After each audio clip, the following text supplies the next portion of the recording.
Today, we're taking a look at the sacred Amazonian brew ayahuasca. We're going to get into the brilliant ancient chemistry behind how it even works. So let's start with a puzzle.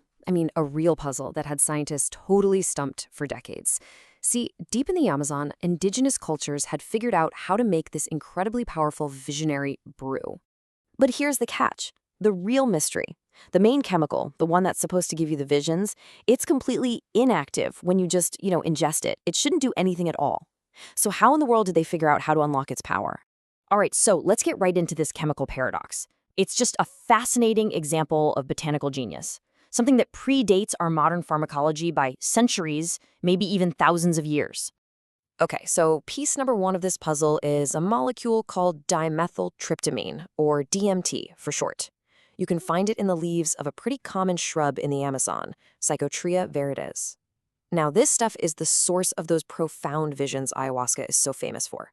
But, and this is a big but, there's a problem. And that problem, it's actually inside our own bodies. It's an enzyme in our stomachs called Monoamine Oxidase, or MAO. The best way to think of MAO is like a chemical bodyguard. It's super vigilant. The second DMT enters your stomach, MAO just swoops in, identifies it, and completely destroys it, way before it has any chance of getting to your brain. So, right, the key here is pretty simple. If you want the DMT to work, you've got to somehow shut down that bodyguard first. And, through what must have been just incredible trial and error over generations, Amazonian peoples found this absolutely brilliant botanical solution. What they figured out was this. If you cook those DMT-filled leaves with a totally different plant, this woody jungle vine, Banisteriopsis caapi, well, something amazing happens. Now, the vine itself doesn't really give you visions, but what it does have is a special class of compounds called harmala alkaloids. And this is where that whole lock and key idea comes in. It's a perfect analogy. The alkaloids from the vine, they're the key. They get into your stomach first, and they basically lock up the MAO enzyme. They distract the bodyguard. So with that bodyguard busy, the DMT molecule is now totally free to just slip right past, get into the bloodstream, and make its way to the brain. It's just this elegant two-step chemical dance, all figured out in the middle of the rainforest. So as you can imagine, this incredible indigenous discovery eventually kicked off a really fascinating period of scientific investigation. Once Western scientists heard about this unique vine, it basically started a race that lasted for almost a century to figure out its secrets. And what's really wild is all the confusion and competition this whole thing created. You had a German chemist in 1841 who finds a similar compound. Then, fast forward to 1905, a Colombian chemist who was probably hearing local legends about the vine's effects, he names his discovery telepathine. Then another researcher comes along and calls it banisterine.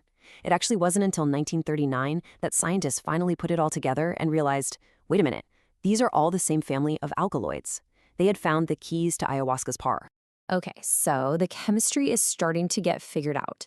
And as that happens, the story of this Amazonian brew starts to leak out, way beyond the labs in the rainforest. And it really starts to capture the imagination of a whole new generation. So now we're in the 1950s. You've got this icon of the Beat Generation, William S. Burroughs, traveling all over South America looking for something he called yajé. He was totally captivated by these rumors of its strange properties, even writing about how it was supposed to make you more telepathic. And it was his letters and his books that really acted as a catalyst. This was the first time ayahuasca really broke into Western counterculture.